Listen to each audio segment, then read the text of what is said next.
Hi, everybody, and welcome to the April 28th, 2017 edition of Colorado Inside Out. I'm your host, Dominic Dezzutti. Thank you very much for joining us. Let's get a quick take on Colorado's 2018 gubernatorial race getting a new candidate this week. Doug Robinson, the nephew of former presidential nominee Mitt Romney, announced his campaign in a letter to Republican activists on Monday.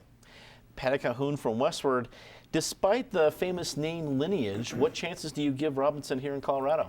Well, I think it's appropriate that it's a quick take because I don't think he's going to last all that long. He's positioning himself as an outsider, but the nephew of Mitt Romney is not really much of an outsider. I just think George Brockler will eat him for lunch. Joey Bunch with ColoradoPolitics.com. He's running as an outsider in a state that Trump lost. So is that tie going to help him or hurt him? Well, that does make him an outsider. I think it'll help him because it comes with it comes with political infrastructure. It comes with donors. But I have to disagree with Patty. I think Walker Stapleton's going to eat him for lunch. Just depends on who's at the table. Speaking of who's at the table, Ben Gelt joins us, public affairs consultant. When you look at the Republicans in Colorado, it's a little divided. They're good about fighting amongst themselves. When you see names like Stapleton, you see names like Brockler, probably your top two. That's not discounting everybody else, but those are getting the most press. An outsider candidate like this, who does it give the most problems for? You know, I think it probably doesn't cause anybody too much of a problem, regardless of whose nephew you may be, Romney or Bush. I think there's a reason why we have front runners, and I think we can expect to see Stapleton and Brockler raise most of the money and suck up most of the oxygen. Michael Fields joins us, State Director of the Americans for Prosperity Colorado. Michael, how far right do you think Colorado Republicans are in wanting their next gubernatorial candidate?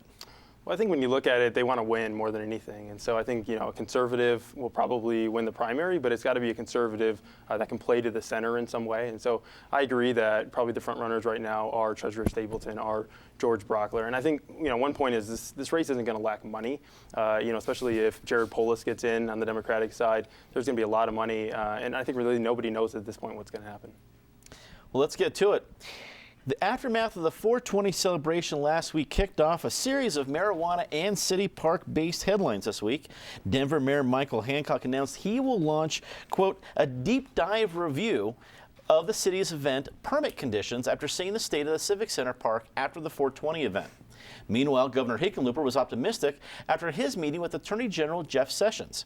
And then, of course, we have I just want to be sure I get to it here. Neighbors of Overland Golf Course are trying to fight a scheduled festival that may bring up to 60,000 attendees later this summer. Patty, now that Governor Hickenlooper has met with Attorney General Jeff Sessions, they've talked about marijuana and how it may or may not be looked at here in Colorado. Is it finally time for us in Colorado to exhale? Oh, I think there was plenty of exhaling last week. I left the studio and drove down Broadway, and you get to Civic Center, and you're like, wow, no good is going to come of this, because at 1 o'clock, the line went around the block. They're going in one little entrance so slowly, and you're like, no one's going to get in there by 4:20. This is not being run well. And as we saw, the 420 rally was not run well. Now we're seeing the repercussions of it.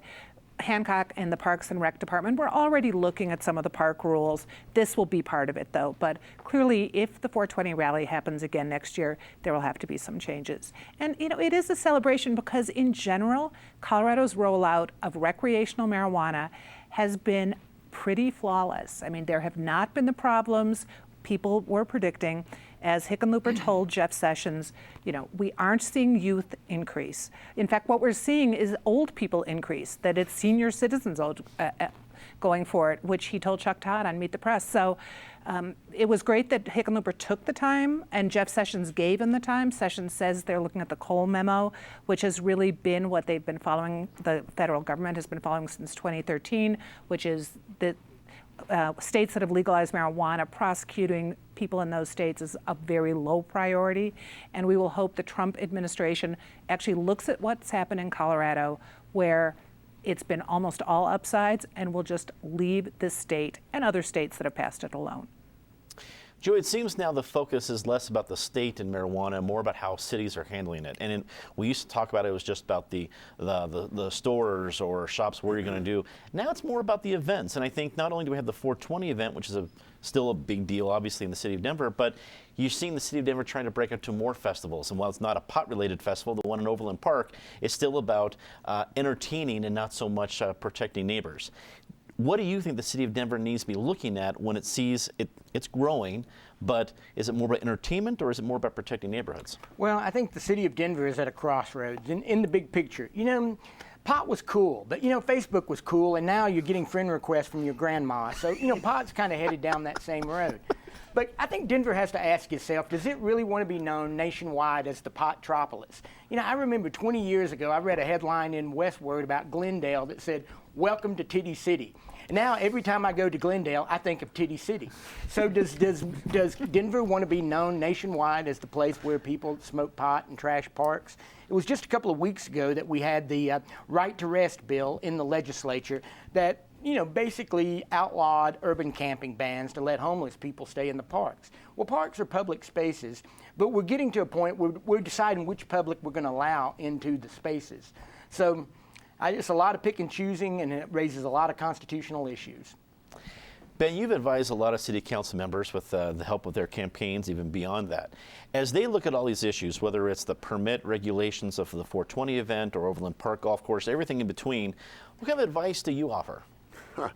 Well, I think if I were talking to the mayor's office, I would tell them that they ought to tread lightly. I think it's very dangerous when you get into a precedent of picking and choosing who can come into a park.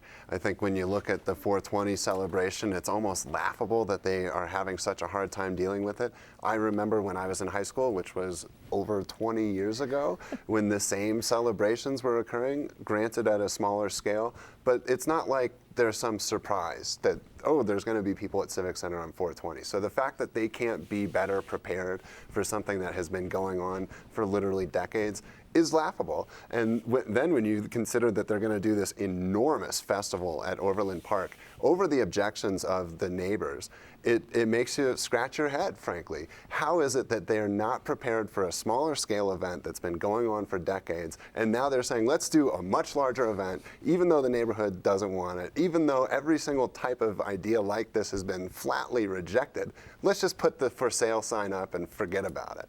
So what I would advise is to tread lightly. I think that the citizens of Denver are getting pretty tired of constantly seeing for sale signs around their public land and you know, the ability to use our infrastructure. So, you know, I'm not sure what to advise them. Maybe don't run for office again.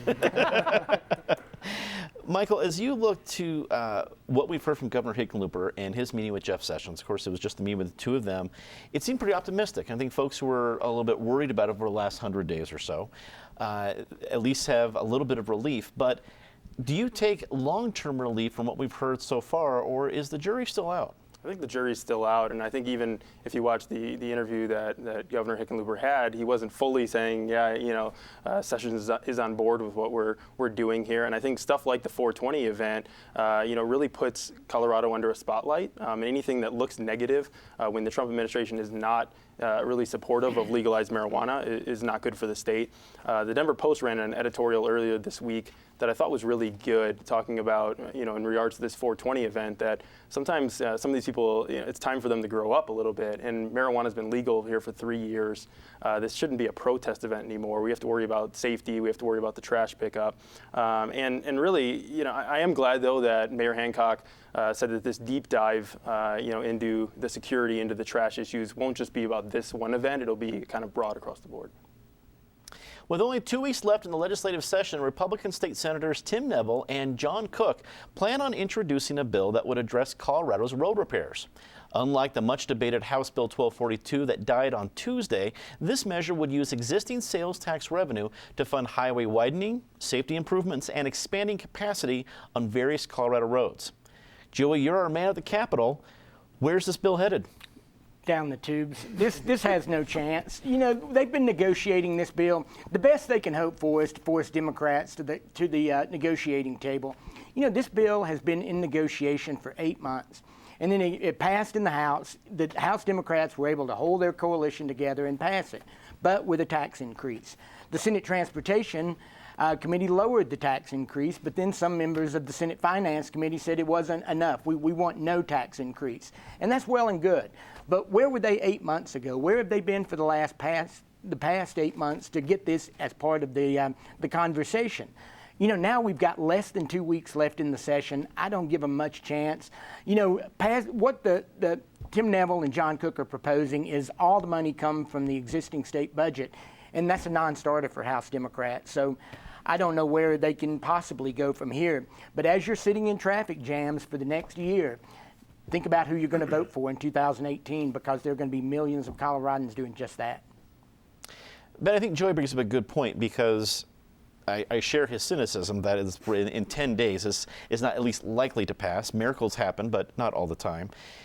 Everybody wants better roads in Colorado. They want it not just in Denver. They want to see it improved in Pueblo, in Greeley, and all over the state. But we can't really agree on how to do it, and nor can our elected leaders. It just ends up being gridlock. At what point do the people who are involved in that gridlock pay that price?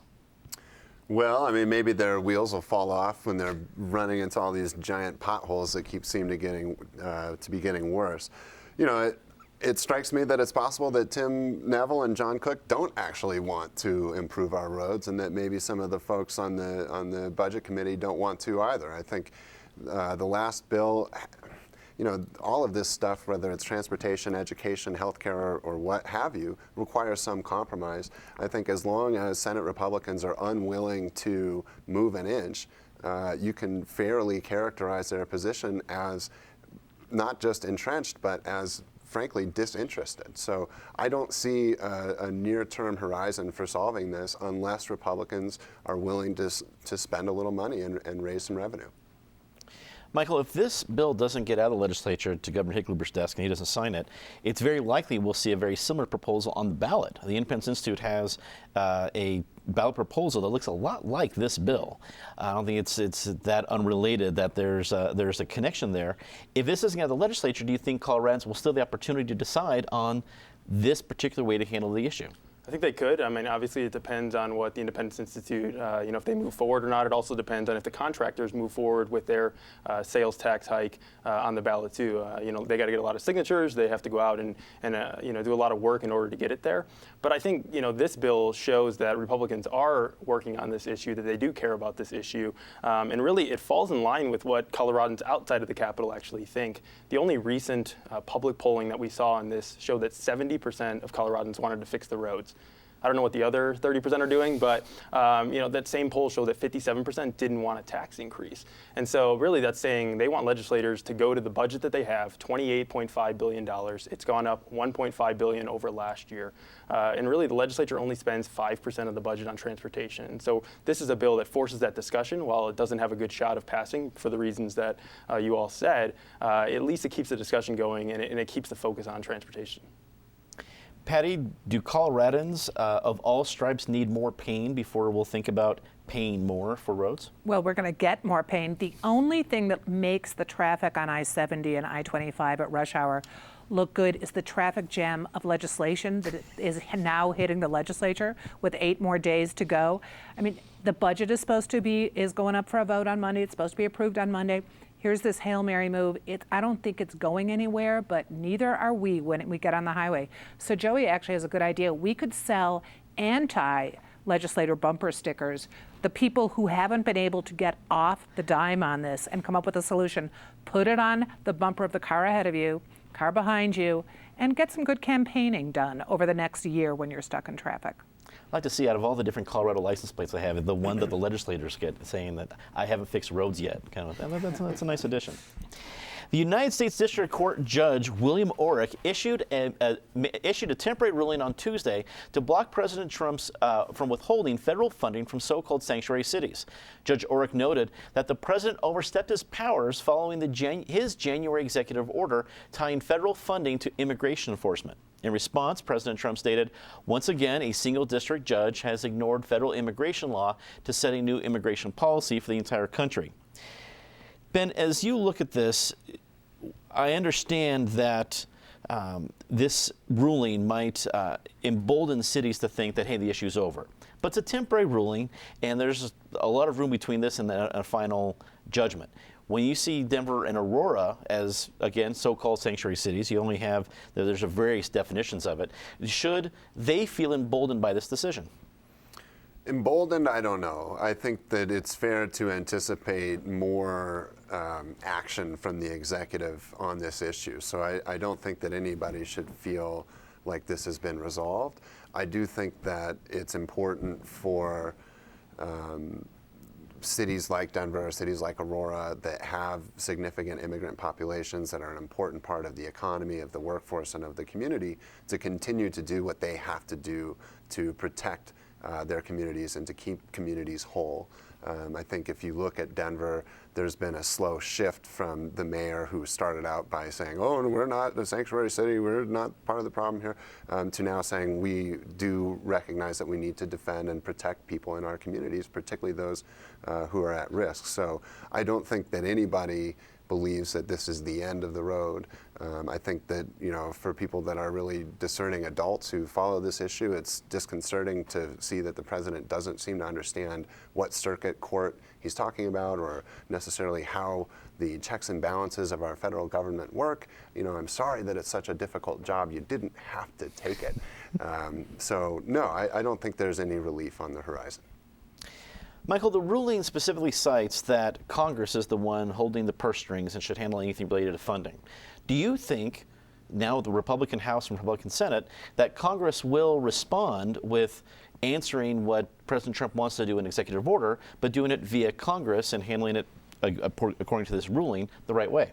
I think it could happen. I think the problem that you run into, though, is even on the Republican side, there are a lot of differing opinions on how to deal with that. Everything from Paul Ryan has a very different view than some of the more conservative members of the House. And so I think that could be interesting to see. I think a common theme, though, that we're seeing is judicial pushback on executive power. And I don't think that's going away anytime soon. You know, Trump's response, calling out the courts is not surprising. He did this, you know, in the primary, in the general, now as president. And I think, you know, it plays to his base really well, not just because it involves the illegal immigration issue, but also because it involves what he would call activist judges, judges that are pushing back against him, that are out to get him. And so I think a lot of this is actually going to find itself into the Supreme Court, where our fellow Coloradan Neil Gorsuch now is. And so I think this issue, the travel ban, also another issue, that this is going to be, you know, things that happen on and on between the courts and the Trump administration, and Congress might also weigh in. Patty, what's your advice to the city of Denver and the city of Aurora as they see this level of the news so far on this issue? Well, I think you can see that Denver is beginning to take some good advice because, as Ben said, initially, you know, Hancock made statements, did that video, then he had to start backtracking. And you see a really careful plan going into place this week where you have Chief White met with the ACLU, met with the People's Group to talk about their questions, answered questions honestly, said what he could do, what he couldn't do, where there were constitutional problems. And then Hancock is now looking at different ways they can change some of the Denver County Court sentencing so that illegal immigrants who are picked up for minor offenses won't wind up getting stuck in jail and being subject to ICE. We also had one of the first people who'd taken sanctuary in Denver picked up this week. So this issue isn't going away, but you can see that the Hancock administration has gotten a lot more organized, is certainly communicating better with the community. Joey, is this strictly a city issue between Aurora and Denver, things like that, or is it hitting a bit more statewide effect? Definitely a statewide issue. We've had 2 bills this session regarding sanctuary cities. We had one in the House that would have allowed that was just absolutely ridiculous, that would have allowed elected officials and police chiefs to be arrested for not cooperating with federal officials. And then we have a better bill that just passed the Senate this week. And in fact, I'm doing my column on Sunday about the sanctuary city issue in Colorado. But the Senate bill would allow you to sue the taxpayers of a city if there were sanctuary city policies. But it's just the politics of this is just fascinating to me. That we've got Republicans saying that we need more federal involvement in Colorado. And we're not that keen on the Constitution after all, because at the State House and in Judge Orrick's order, he says this very well may not be constitutional if it goes before has a full trial. It's very interesting political times in Colorado. Indeed, indeed. Wish I could put that on a bumper sticker. That's a great idea, Joey. In a civil suit filed on Monday, 3 Muslim inmates have accused a group of officers at Colorado's Sterling Correctional Facility of pepper spraying them during a prayer meeting. According to the claim, the April 2016 incident occurred after a disagreement over the use of space where the inmates usually hold prayer meetings. Michael, let's start with you on this one. Are we going to see a bigger effect of this case because of the issue at hand? I think we could. I think one of the key messages out of this is it needs thorough vetting on what exactly happened. If there was actually, that this pepper spray happened because of religious beliefs, I think there's more investigation that has to happen. Were there comments made? Is there a pattern of this going on? But I think we can all agree that discrimination, violence, especially by law enforcement, because of anything that has to do with religion, is appalling. So I think also the harassment and intimidation afterwards to say don't tell anybody that this happened, don't file a lawsuit. People don't lose constitutional rights simply because they're in prison. And so I think, the message that it has to send to everybody is this is unacceptable. It's not going to happen anymore. And I'm glad that it's being, vetted the way that it is.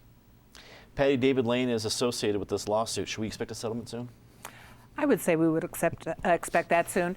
He's not going to file a suit on this just to be a nuisance. I mean, it's an important issue, but you've got to assume he's done enough investigation of this to realize someone overstepped, and it probably wasn't the prisoners. Joey, the story already isn't good. If it continues to go poorly, who at the state level is going to end up maybe not paying a price, but being on the hook? Well, I think cops in general are. What we've seen the last 2 or 3 years is people are tired of cops acting like frat boys. And that's what it seems like happened here. The cop was ticked off, or the guard was ticked off because the inmates wanted to use the room. He kicked them out. Then they called him back on the intercom, and they come back in, and there's a room full of pepper spray, and then, he's there smiling like a Cheshire cat when they come out. It's not, when people put on a badge, that's not what we expect from them. And, David Lane, it's not just David Lane. He started this civil rights legal coalition statewide to push back on Trump policies. And David Lane's a winner. I mean, like him or not, he's a winner. Ben, wrap it up for us. It's a sad state of affairs when people think that they can behave this way and maybe get away with it because of some larger issues and sort of social dialogues and debates going on. So it's sad. It's sad that it happens at all. It's even more regrettable that it's happening here in our great state. Hopefully the guard will be treated appropriately, and the prisoners can be restituted appropriately. Let's get to our favorite part of the show, Disgrace of the Week. As always, Ms. Calhoun, please start us off. Well, here we are in the 100th day of Trump, and of the many actions he's taken, the one that is particularly hard at this time is the executive order against the national monuments that have been named by different presidents recently, but also looking at ones that were passed earlier. And this is the 10th anniversary today of the Sand Creek Massacre National Monument being dedicated outside Eads, Colorado, where over 200 American Indians lost their lives in 1864, and let us hope he leaves that alone. Joey. Well, we've already spoken of it, but a Senate Republican told me this week the knives are out in the caucus. And if they want to lead the state, they first have to lead their own caucus. Again, we worked on this transportation bill for months. We come down here to the last 2 weeks of the session, and the whole thing gets blown up. I think that Senate President Grantham deserved more respect than that. And Senator Baumgardner, Randy Baumgardner, the Transportation Committee Chairman, who has worked, he's compromised, he's put in countless hours. He definitely deserved more respect than that. Ben. I'm going to say the city of Denver and their ill-fated camping ban. This week, a judge determined that it was a class action suit, and I think Denver taxpayers can anticipate another significant payout from the Hancock administration as a result. So thanks a lot. Michael. I picked a story that got a little bit of attention this week. The Boulder Daily Camera, they published a letter to the editor by a gentleman who basically was advocating for harming oil and gas workers. I think policy disagreements are healthy, but them publishing this definitely crossed the line. Listen, to say something nice about somebody, Patty? 2 words you never thought you would hear at this table again, and especially at this time. Ward Churchill. He is back in Boulder this weekend speaking, and while I didn't think he belonged at CU as a professor being paid by taxpayers, he's certainly got a right to free speech on the campus. It's like he knows it's the 25th season of Colorado Inside Out. Just bring it back. And Ward Churchill is back. He's back. Joey. Senator Mike Merrifield from Colorado Springs, he pushed all session to add an accreditation point for having arts programs in the schools. And he couldn't get out of the Senate this week. But with legislation, sometimes you've got to run again. And I understand that he's going to have the votes next year from the Republicans to pass the arts accreditation. So hats off to him for this important issue and having the backbone and drive to keep it going. Ben. How about our friend Gabrielle Bryant? Today is her last day full-time with Channel 12. She is a producer of this show. She'll be remaining with the show, but here's to you, Gabby. Good luck. Well said. Michael. I pick legislators in general. They often get a bad rap, a lot of criticism, but this time of the year, Democrats and Republicans are spending a lot of time away from their families, putting in a lot of hard work, long hours, and so I think they deserve appreciation for that. You're here. It's a long, hard 5 months. That's all the time we have tonight. Thanks for tuning in. Be sure to check out a great night of music documentaries on Wednesday. The specials include Free to Rock at 8 p.m., which is showing how rock and roll helped defeat communism. What can't rock and roll do? It's just like donuts. And at 9 p.m., catch Produced by George Martin. It features some fantastic footage and interviews with George Martin and how he worked with the Beatles and other legends. As always, check out the CIO podcast on iTunes and Google Play, and our segments from the show on Facebook and Twitter. For everyone here at Colorado Public Television, I'm Dominic Dezzutti. Thanks very much for watching. Good night.